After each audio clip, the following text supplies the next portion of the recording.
The reservation had been made 3 weeks earlier, confirmed twice, and logged in a notes app with the kind of efficiency that came from habit. He didn't think of the dinner as a test, exactly, more like a measurement. A way to check whether presence still translated into effort.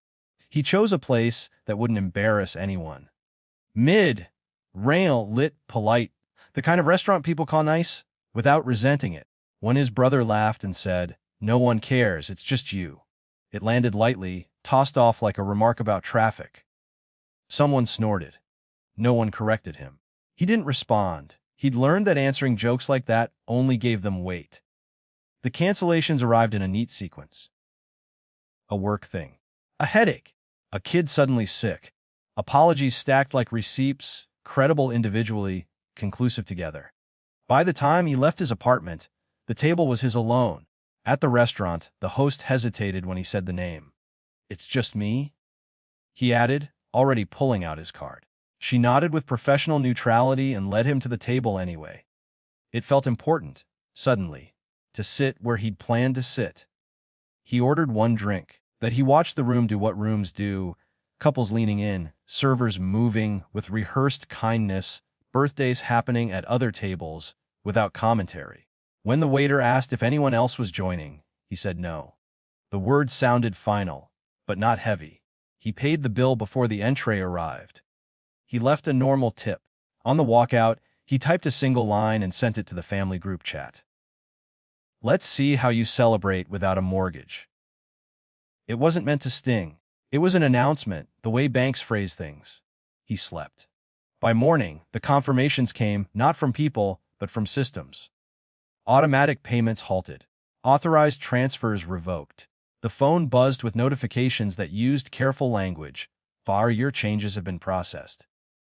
But effective immediately. The voicemails followed. They began uniformly as if coached by the same panic. "Hey, call me. There's been a mistake. Please." He listened to the first few without returning them. Not out of spite, out of clarity. He wanted to hear what people sounded like when humor didn't protect. The leverage wasn't a secret.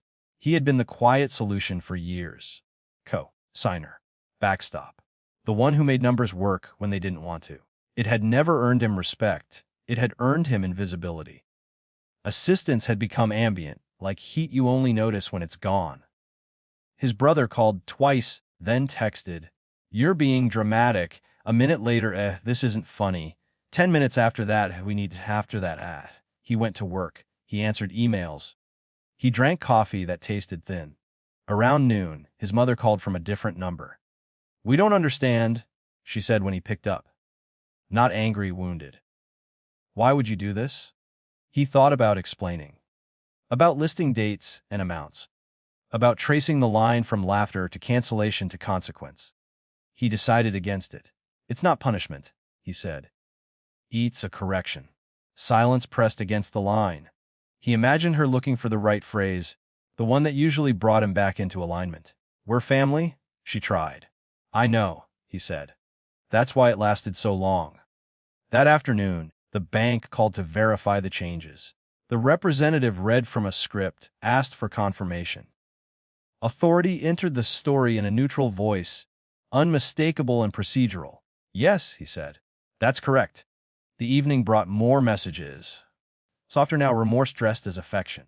Promises to do better. That didn't specify how. He noticed how quickly urgency rewrote the past. He didn't block anyone. He didn't send follow-ups. He let the boundary hold without narration. Over the next week, things adjusted. A refinance fell through. A vacation was postponed. There were consequences that had nothing to do with birthdays. He felt them too, an ache where connection used to sit, a reflex to step in and smooth things over. He let it pass. When his brother finally showed up at his door, there was no speech prepared. Just a shrug that failed halfway. "You didn't have to do it like this," his brother said. He considered that. The other ways he'd tried. The dinners paid for, the jokes swallowed, the assumptions tolerated. "I did," he said. This was the way that worked. They stood there, the hallway light unforgiving. No apology arrived cleanly. No reconciliation tied itself with a bow. What did arrive was an understanding that the rules had changed and that no one could pretend otherwise. That night, he went back to the restaurant alone, sat at the bar, ordered the same drink. He didn't feel triumphant. He felt accurate. Support, he realized, meant something only when it was chosen. And distance, when it's deliberate, can be a form of care for yourself first, and then, maybe, for everyone else.